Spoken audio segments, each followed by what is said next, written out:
Some of my friends and I brought a Ouija board to a pioneer cemetery in the country and were able to contact one of the women buried there. Normally, I would have suspected that one of my friends was moving a planchette, but here's what happened. This particular cemetery is out in the cuts, so there was no lighting, and the moon was not full enough to illuminate anything. Our flashlights were our only source of light. We walked through the cemetery, set up the board in a clearing, and started asking questions. At first it does nothing, but soon it starts to move and we get a name, Eliza. I'm still skeptical, and I'm wondering which one of those jokers is moving a planchette. Someone asked how old she was when she died, and the Ouija board said 54. We asked if she wanted us to stay, and she said yes. One of my friends started shining his flashlight on the gravestones around us, none of which anyone had looked at, which I know because in order to read them properly, one would have had to shine a light directly on a gravestone. One of the stones closest to us read, Eliza Taylor, 1862 to 1916. Needless to say, we freaked the fuck out and hightailed it out of there. A few days later, I googled the cemetery and find that some people have reported seeing some lady in a dress beckoning them over to a grave of a woman who we think contacted us. Fucking creepy.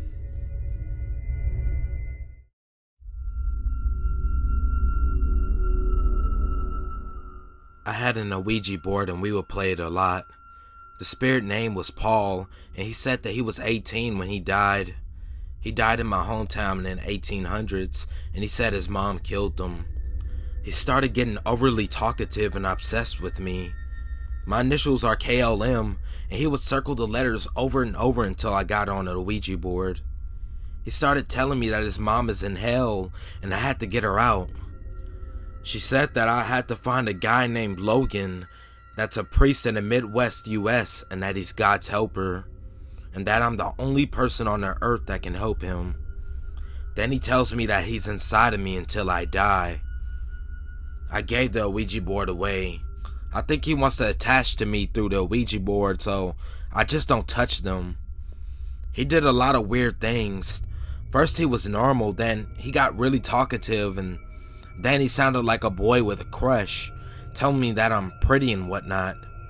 If my mom and brother were on the Ouija board, he would tell them that I was on drugs and insisted that he speak with me. Then the whole "you have to get my mom out of hell" thing started, and when I refused, he said he was inside me.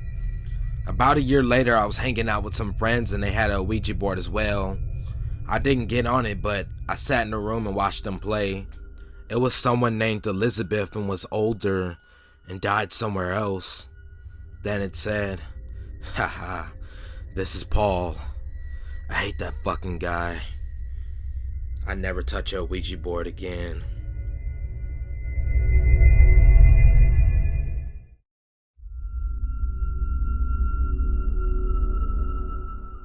This actually happened to me about 2 weeks ago. Two good friends of mine who live a state over decided to come visit me on a whim. We bought some good time supplies, and one night, really late, we had all sobered up and found ourselves with nothing to do. One of my friends, we'll call her Alex, and I had already messed with the Ouija board before on a few occasions. We both know a lot about them and managed to rally up the hopes of our respective boyfriends. Let's get scared. Let's just freak ourselves out. Neither of the men were true believers, so we figured, why not? Something to do. So we made a Ouija board. Nobody ever tells you that playing a Ouija board is good or fun or safe thing to do, ever. Prior to this night, I did actually think they were fun, but quickly I understood why so many people had warned me of the board. For the first 10 or 15 minutes, it was mostly us just asking questions to empty the air. Then Alex suggested that we turned out the lights. We lit candles, turned the radio on to white noise, and let the room get dark. That's when things started to get weird. Before we could even ask if anything was there, the planchette moved very quickly to hello, to which I asked, "Who are you?" The static noise from the radio dropped. It was dead silent. The planchette spelled out very quickly, Zozo. I can't remember specifically all the questions we asked, but I remember some of the answers. It told us to get help, and when we asked for whom, it spelled out white cat. That's my big kitty, Sly Pooper, and the next day he was limping with a hurt rear leg. He was fine the day before. I don't know what happened. When we asked Zozo to give us a sign of his presence, he spelled out, stop. Around that time, we started to hear weird screeching noises coming from the radio, but I figured it was just interference and turned it off. Then half of the things on the top of my fridge fell to the floor.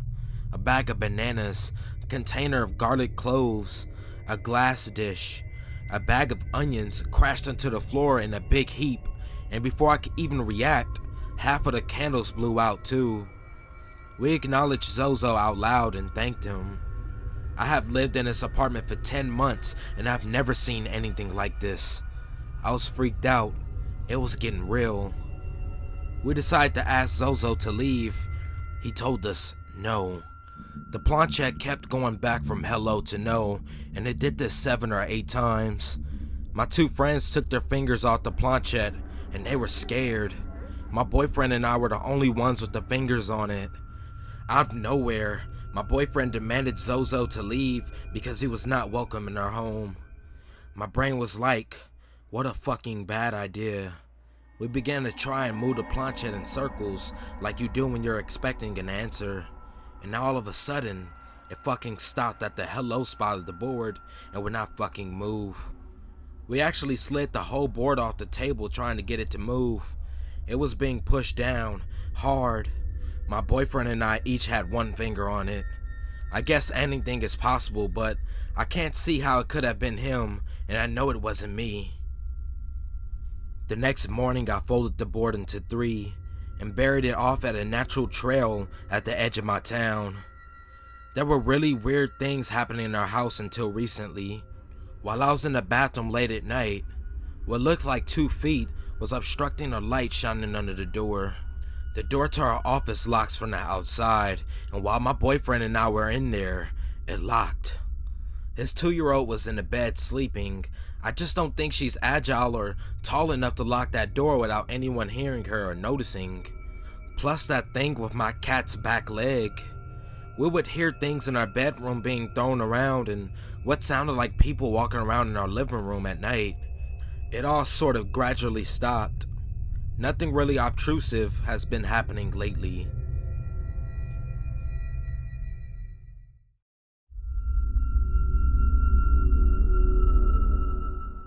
I've had a few experiences with the Ouija board. I'll tell you one of them. My fiance at the time, when I was sitting on a bed with an old board that a friend found on the side of the road. We asked who was with us and it said, Mo. I asked, are you a demon, spirit, or angel? And he said, demon by your creation. We were a bit freaked out, but we kept going. We asked more simple questions like, how many are with you? And he replied, 7. And we asked, what is your favorite poster that I have?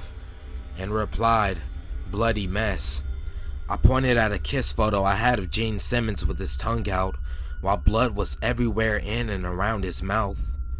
This one? I asked. The Ouija board spelled out, yes. After a few more questions, I asked him to move my skeleton heads on my TV because we wanted to know if this was fake or not. Mo replied, close eyes. After a few seconds went by, all of my skeleton heads were facing us. How the hell could that be faked? We were the only 2 in my room at the time and all the while sitting close to one another. Anybody have information on demons named Mo? And what the fuck did it mean by my creation?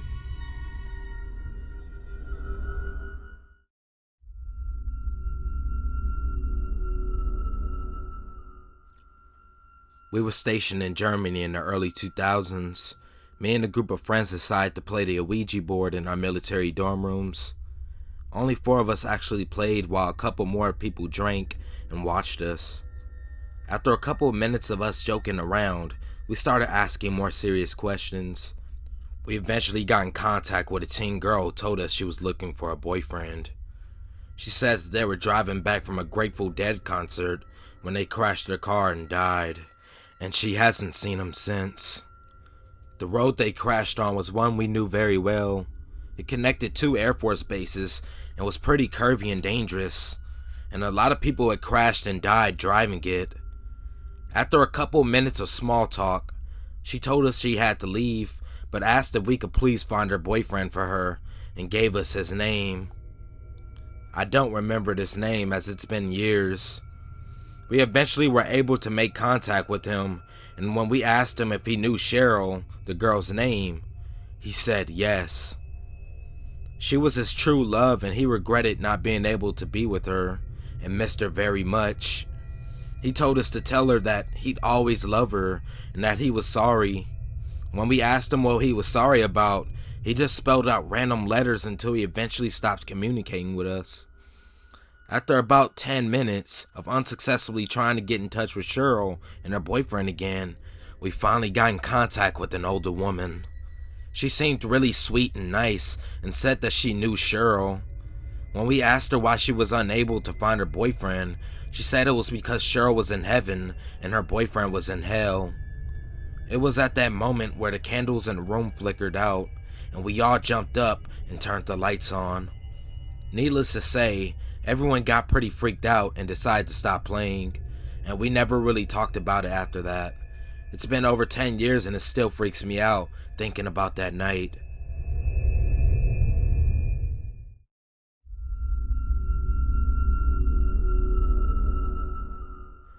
My stepdad is the kind of man that doesn't lie, ever, which is why I believe his story about a Ouija board experience he had when he was younger. He said that he had friends over and had a Ouija board and they wanted to play.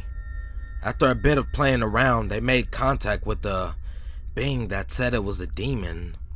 His friends were asking it questions, but he said that the thing pinpointed him. It told my stepdad it would visit him again later at midnight. Thoroughly freaked out, they put the board away. My stepdad fell asleep and with dead seriousness said he was woken right after 12 by it.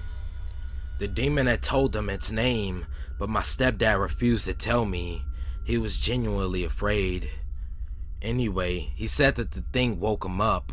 It was sitting at the end of his bed, grinning. He said it was small and evil as shit looking, just grinning at him.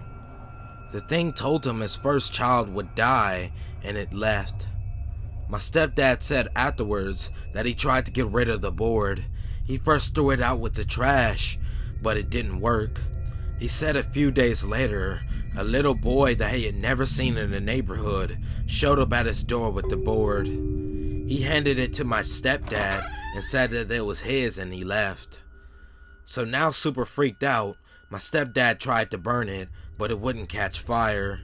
The fire kept dying no matter what he did. So then he dug a very deep hole and put the board in it, placed a Bible on top and buried it. He had not seen the board since. As far as what the demon predicted, it came true. His first wife miscarried at 3 months. I believed my stepdad's story, and it's why I never got a Ouija board or messed with one. They are very banned in my parents' home.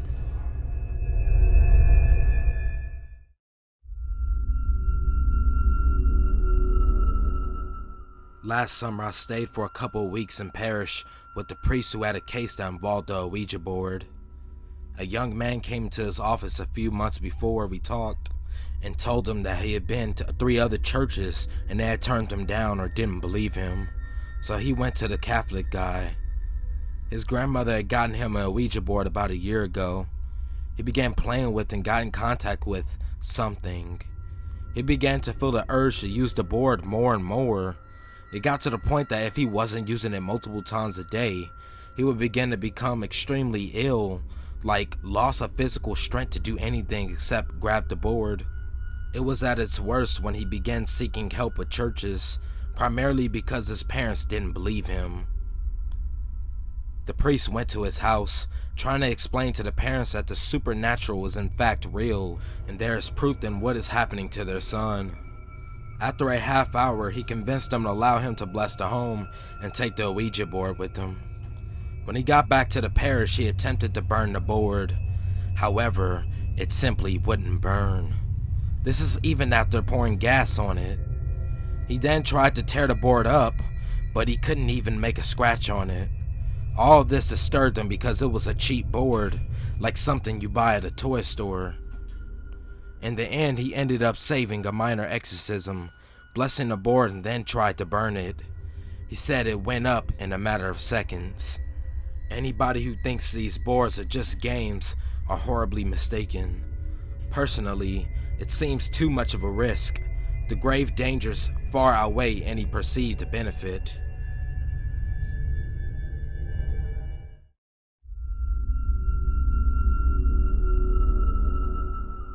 When I was 8, my 2 older sisters and one of their friends had a pamphlet from a church. They mentioned the Ouija board. They stupidly made one up with cardboard and red nail polish. Well, they attempted. I ratted them out to my parents while they were still painting the letters in it, because it seemed off to me. Both my parents don't know what a Ouija board is, but when they saw it, a huge ass whooping commenced. The friend got dismissed and told not to come back. They both got an ass whooping they still haven't forgotten. My dad burnt the cardboard that night, and I was with him since fire is fun. The odd thing is that piece of cardboard, 12 by 12, burnt at least 5 feet in the air in a barbecue pit. There was a cornfield behind my house growing up, and a weird growling noise came from the field, and I asked my dad what the noise was. He said it probably was a dog and literally kicked me to go back in the house. This was during the summer. Then October came, and I remember that night clear as day. We all went trick-or-treating, and when we drove up into the driveway, my mom asked my dad why didn't he turn off the lights. Confused, he said he did so that people would know not to come asking for candy. Every light in the house was turned on. As soon as we stepped foot into the house, the entire place smelled of rotting meat. We didn't even get a chance to take our shoes off before my dad said, "Hey, let's go get more candy." Everyone got back into the car except him. He swept the house and left the lights on, but when we got back, the smell was gone. We asked later in life what that was all about, and all he said to us was that as kids, we wouldn't understand or would be too scared to know what lurks at night. Whatever it was, I'm pretty damn sure it had something to do with that Ouija board.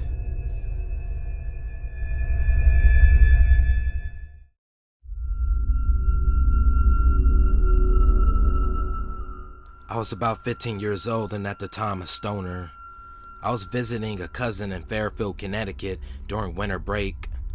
So I'm with my cousin at his friend's house. It's me, my cousin Andrew, his friend Julian, and his brother whose name I do not remember, but for now, we'll just call him Juan. So we were blazing in his living room and watching a movie. They decided collectively to play the Ouija board. I've been told not to mess with those things from my youth pastor, so I said, "Fuck you guys, I'm sitting this one out and watching Shrek." And boy, I was stoned. They go upstairs and start playing. Now what I experience is inexplainable. So I'm sitting downstairs alone in the dark, except for the light of the TV. All of a sudden I hear a pop, click, and the kitchen chandelier to the right of me turns on and starts slightly swaying. I sit there in a stupor. No one else is in the house. Instantly scared sober, I bolt upstairs and bang on the door to the room they were playing a Ouija in, which apparently is locked. They opened it and I tell them the story. I get a lot of, "Yeah, right, you're fucking with us," but they see the fear in my eyes and they promised me that they will stop playing.